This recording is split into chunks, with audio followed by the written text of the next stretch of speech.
So I just got out of Until Dawn. Let's talk about it. Directed by David F. Sandberg, he also directed Shazam, the Shazam sequel, Lights Out, and Annabelle Creation. Clover's sister Melanie went missing about a year ago. So Clover and four of her friends, Max, her ex-boyfriend, her friend Nina, Megan, and then Nina's boyfriend Abe, decide to go on a little road trip, if you will, retracing Melanie's steps.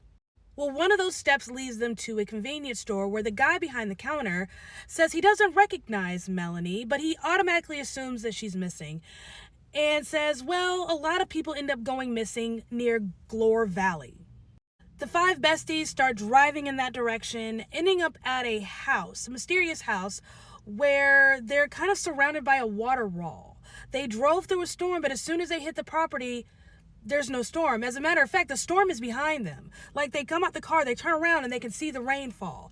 Very creepy and a little eerie. Like, that should have been their first clue that, hey, we probably shouldn't be here.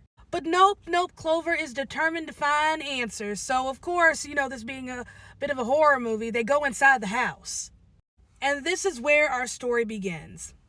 To sum it up, this is basically about five friends who kind of get caught in this weird little loophole where they keep dying every night, and the objective is to survive until dawn. If they survive until dawn, then they can get out, or else they're doomed to repeat the night over and over and over again until eventually they can't repeat it anymore. Before we get into the nitty-gritty of the film, let me make sure we're all on the same page here. This is based on a video game. I have never played the video game. I hadn't even heard of the video game until I started seeing trailers for this movie. I am not a gamer. I like Tony Hawk, Pokemon Yellow, Super Mario Brothers, stuff like that. Star Wars Pod Racer, that's a favorite. Simple stuff, kid stuff. I don't play stuff like this. I don't know anything about the game, hadn't even heard of it until I saw a trailer for the movie. So if you have questions about this as an adaptation, what this was like going from one medium to the other, if there's anything in this that you will recognize, I can't speak to those. But I can speak to this just as a movie.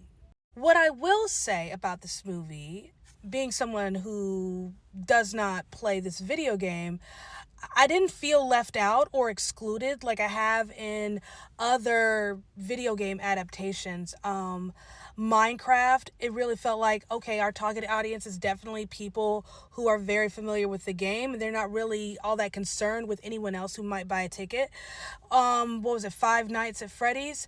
That one, I didn't like that movie at all. That one felt like it was very much, we're here for people who play the game. We're not concerned with anyone else who might come into this completely ignorant. Whereas this, if I didn't know it was a video game adaptation, I wouldn't have been able to tell. And I appreciate that. I appreciate it when we have an adaptation of any kind and they recognize that, hey, we want everyone to be able to enjoy this. So it felt very intentional that we're focusing on this as a film, as something separate from the game, but inspired by and also related to, if I'm making any sense. I didn't feel left out. I didn't feel excluded. I didn't feel like if I just played the game maybe once, maybe I'd understand what was going on. No, the storyline felt very much its own thing. Now, where this movie fails a bit, and I think if you play the game, it might make more sense to you, but the why behind what's happening was not explained very well. It just felt very thin. It didn't make a lot of... I felt like there were definitely missing pieces there that needed to be filled in for people like me who don't know what this is.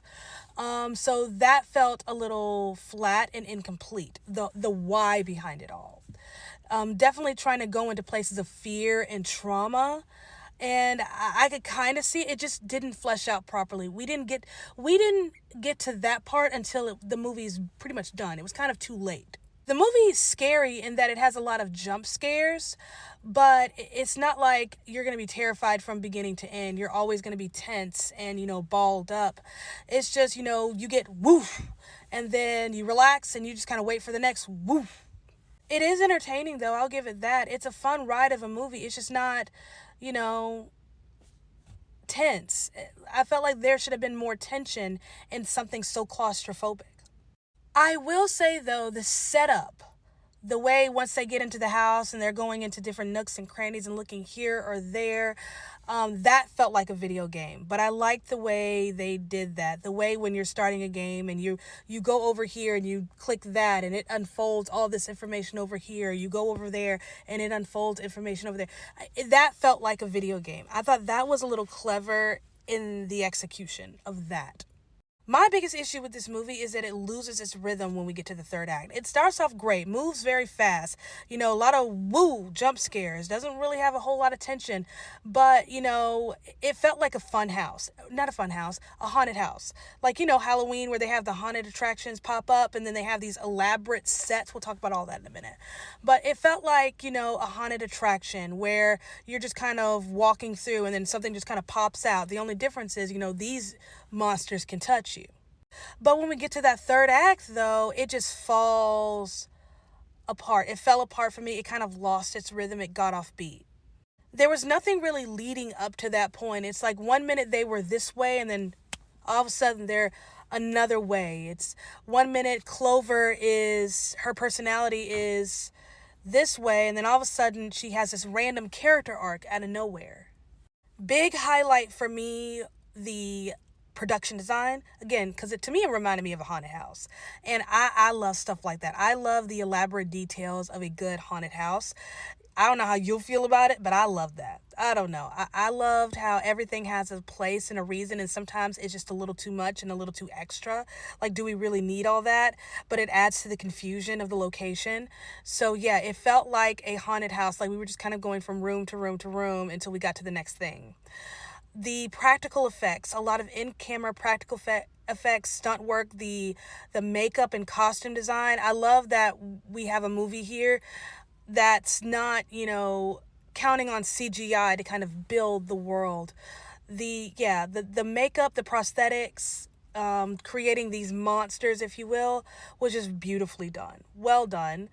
I liked that. I'm like that we're moving in a direction away from too much CGI because Hollywood can't do it correctly anymore. I swear, unless it's James Cameron, no one can seem to do CGI right.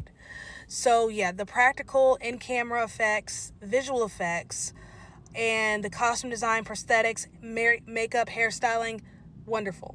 Very beautifully done. I love the texture of this movie, if you will. I'd say a 5.5 out of 10 for me. It's not bad. I enjoyed that. I really did. That's a fun ride. This is a future comfort movie for me. But it fell apart in the third act for me. Like I said, it lost its rhythm a little bit. The lack of tension when we're in a setting where the corners are so tight. Like, why would you miss that step? And I feel like this director, like, he knows better. Like, he knows better. And the why fell flat. The why things are happening fell flat for me.